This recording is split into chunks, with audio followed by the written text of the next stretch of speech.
अब तक जो मानव जीवन में समझ आया कि मानव जीवन ईश्वरीय प्रसाद है।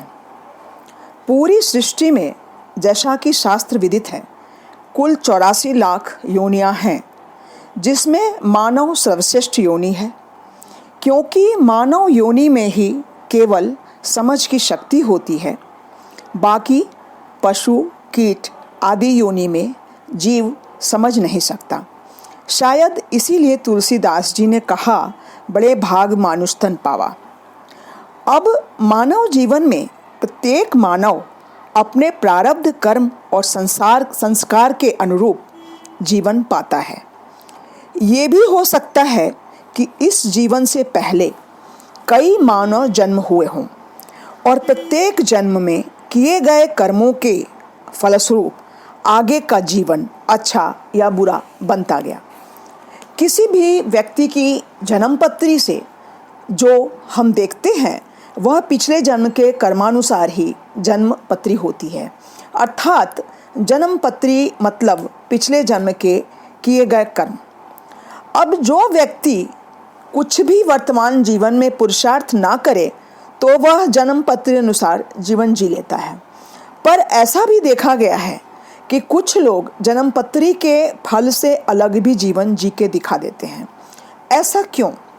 ऐसा इसलिए कि इस तरह के व्यक्ति वर्तमान जीवन में जो प्रारब्ध कर्मानुसार प्राप्त है उसे स्वीकार तो करते हैं, पर अपने आप को वर्तमान जीवन का एक स्वतंत्र अवसर मानकर श्रेष्ठ कर्म करके पुराने कर्मों को शूल का कांटा बना लेते हैं। अर्थात स्पष्ट है कि प्रकृति में, सृष्टि में कर्म श्रेष्ठ है। जैसा कर्म वैसा जीवन।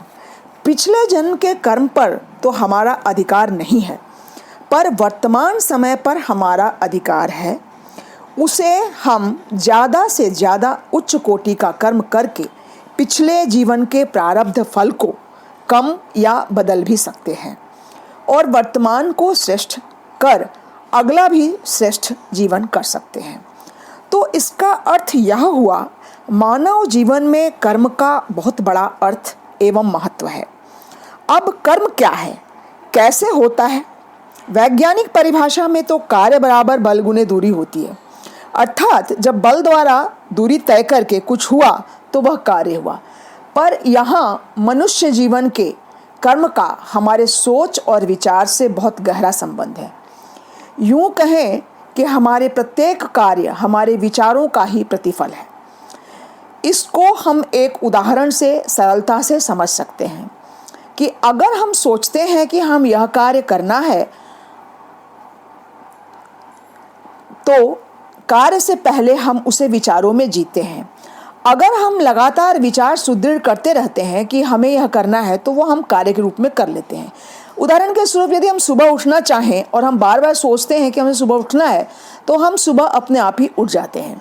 इस तरह अनेकों कार्य हैं जिसे पहले हम सोचते हैं फिर कार्य में फलीभूत होता है। तो स्पष्ट हुआ कि मानव जीवन में कर्म और हमारी सोच हमारा जीवन निर्धारित करती है। अब कर्म और विचार के अतिरिक्त एक महत्वपूर्ण तत्व है ऊर्जा। ऊर्जा का महत्व हमारे जीवन में विशेष है। ऊर्जा कई तरह की होती है। भौतिक विज्ञान में तो हम दो ऊर्जा की बात करते हैं, गतिज एवं स्थितिज। पर मानव जीवन में ऊर्जा दो तरह की होती है, पॉजिटिव एवं निगेटिव। पॉजिटिव ऊर्जा उत्थान और निगेटिव ऊर्जा पतन का कारण बनती है। इसके अतिरिक्त कॉस्मिक ऊर्जा का भी बहुत ज़्यादा महत्व है। अगर कॉस्मिक ऊर्जा का यानी प्राण ऊर्जा की बात करें तो प्रत्येक व्यक्ति, पशु और वनस्पति और आकाश सब में यह व्याप्त है। जहाँ जितना ज़्यादा प्राणवायु का स्तर ऊंचा होगा वहाँ उतने ही पॉजिटिव ऊर्जा पाई जाएगी। यह एक गहरा विषय है और इस पर बहुत कार्य किया जा रहा है। अगर केवल व्यक्ति की बात करें तो प्रत्येक व्यक्ति में कॉस्मिक ऊर्जा अर्थात प्राण ऊर्जा का स्तर अलग अलग होता है, जिसमें जितना ज़्यादा प्राण ऊर्जा होता है वह उतना ही तेजोमय होता है, उतना ही ऊर्जावान, सकारात्मक तथा निरोगी होता है। प्राण ऊर्जा हमारे शरीर में ऑक्सीजन की तरह ही पाया जाता है और ऑक्सीजन की तरह ही जाता है, पर यह ऑक्सीजन नहीं होता। वह उससे भी सूक्ष्म होता है। इसको समझने के लिए हम चूहे का उदाहरण ले सकते हैं। चूहा जमीन के अंदर बिल बनाकर रहता है और वहाँ ऑक्सीजन की मात्रा बहुत कम हो जाती है, फिर भी वह वहाँ जिंदा रहता है। तो स्पष्ट है कि वहाँ ऑक्सीजन के अतिरिक्त कुछ है जो उसे जिंदा रखता है, वह है प्राण ऊर्जा। मोटे तौर पर हम मानव जब तक सांस लेते हैं तो हम जानते हैं कि हम ऑक्सीजन लेते हैं, जो रक्त में चलकर रक्त में मिलकर रक्त को प्रवाहित करती है, जो हमारे शरीर में संपूर्ण तंत्रिकाओं में घूमती है और हमारे शरीर को ऊर्जा मिलती रहती है और हम ऊर्जावान होते हैं। यह बिल्कुल सही है, पर इसके अतिरिक्त हमारे शरीर में विद्युत भी प्रवाहित होती है, जो शरीर के प्रत्येक हिस्से में तंत्रिकाओं में सूक्ष्म रूप से प्रवाहित होती है।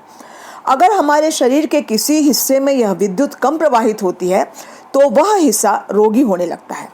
तो स्पष्ट है कि हमारे शरीर को ऑक्सीजन के साथ साथ विद्युत ऊर्जा की भी उतनी ही आवश्यकता होती है। विद्युत ऊर्जा को ही हम कॉस्मिक ऊर्जा कह सकते हैं। यही कॉस्मिक ऊर्जा मानव शरीर में ब्रह्मांड से हमें प्राप्त होती रहती है।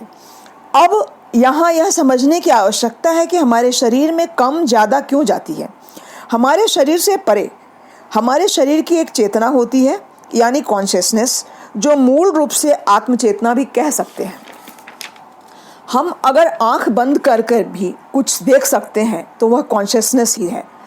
तो वह जो चेतना है वह ही हमारे शरीर को उठना, बैठना, चलना या कुछ भी करना निर्धारित करती है, और उसे ही हम परमात्मा यानी भगवान का अंश भी कहते हैं, जो हमारे शरीर में व्याप्त है। और जिस दिन वह सांस के द्वारा शरीर से बाहर गई और वापस शरीर में नहीं आई तो हमारा शरीर मृत घोषित हो जाता है। तो हमारा कॉन्शियसनेस ही हमारे जीवन का आधार है। अब हमें यहाँ यह जानना होगा कि शरीर में जब भी हम सांस लेते हैं तो हमारे शरीर में ऑक्सीजन जाता है और वह रक्त में प्रवाहित होता रहता है, पर प्राण ऊर्जा हमारे शरीर में जब हम सांस लेते हैं और अपना कॉन्शियसनेस यानी चेतना सांस पर रखते हैं तो सांस के साथ प्राण ऊर्जा भी शरीर में प्रवेश करती है। जितना ज़्यादा हम सांस के प्रति सजग रहेंगे उतना ही प्राण ऊर्जा शरीर में प्रवेश करेगी। इसलिए जब हम शांत होकर ध्यान करते हैं तो हमारा ध्यान हर जगह से हटकर सांस पर केंद्रित हो जाता है और प्राण ऊर्जा जो हमारे शरीर में प्रवेश होती रहती है और हम अच्छा महसूस करते हैं। दूसरे शब्दों में हमारे अंदर कॉस्मिक ऊर्जा ज़्यादा से ज़्यादा प्रवेश करती है, जिससे विद्युत प्रवाह पूरे शरीर में होता रहता है और हमारा ऊर्जा का स्तर बढ़ा रहता है। इसी ऊर्जा के स्तर कम हो जाने से हमारा शरीर रुग्ण हो जाता है। अगर पॉजिटिव और नेगेटिव की बात करें तो जितना हम वनस्पति और प्रकृति के नज़दीक रहते हैं उतना ही पॉजिटिव ऊर्जा हमारे पास होती है। इसके अतिरिक्त हमारे सकारात्मक सोच का स्पंदन भी पॉजिटिव ऊर्जा बढ़ाता है। जैसे जैसे जब हम किसी भी व्यक्ति की निंदा या किसी की बुराई करते हैं या किसी के लिए बुरा सोचते हैं या किसी से घृणा या किसी के प्रति रोष या किसी भी नकारात्मक विचार का मस्तिष्क में समावेश करते हैं, गुस्सा, चिल्लाना, चीखना या किसी भी तरह की नकारात्मकता का हमारे मस्तिष्क में समावेश नकारात्मक ऊर्जा का स्पंदन करता है और वह सबसे पहले शरीर को हमारे ही नुकसान पहुंचाता है। साथ ही अपने आसपास के वातावरण को भी नकारात्मक ऑरा से पूर्ण कर देता है। आजकल हम जितना ज़्यादा तकनीकी का इस्तेमाल करते हैं उतना ही नकारात्मक ऊर्जा को आकर्षित करते हैं। मोबाइल, टीवी, फ्रिज, इलेक्ट्रिकल और इलेक्ट्रॉनिक उपकरण सभी उपकरण नकारात्मक ऊर्जा को ही छोड़ते हैं। यहाँ तक कि जिस घर में जितना ज़्यादा इलेक्ट्रिक वायर होगा वहाँ उतना ज़्यादा नेगेटिव ऊर्जा होगी और जितना ज़्यादा नेचुरल और पौधे होंगे वहाँ उतना सकारात्मक ऊर्जा होगी। आजकल इसीलिए विभिन्न तरह के लाइलाज रोग बढ़ते जा रहे हैं, क्योंकि पॉजिटिव ऊर्जा की कमी और इलेक्ट्रिकल और इलेक्ट्रॉनिक उपकरण का ज़्यादा से ज़्यादा हमारे जीवन में समावेश हो चुका है। वनस्पति, पहाड़, झरना, नदी, ये सब हमारे जीवन से दूर होते जा रहे हैं, जिससे कम से कम पॉजिटिव ऊर्जा हमें प्राप्त हो रही है, जिसका परिणाम वर्तमान समय की स्थिति सभी को ज्ञात है। आवश्यकता है जागरूक होने की, अपने चेतना शक्ति के प्रति, पेड़ पौधों, प्रकृति के प्रति, सुबह की निर्मल वायु के प्रति तथा अपने अंदर उठने वाले उचित विचारों के प्रति। धन्यवाद।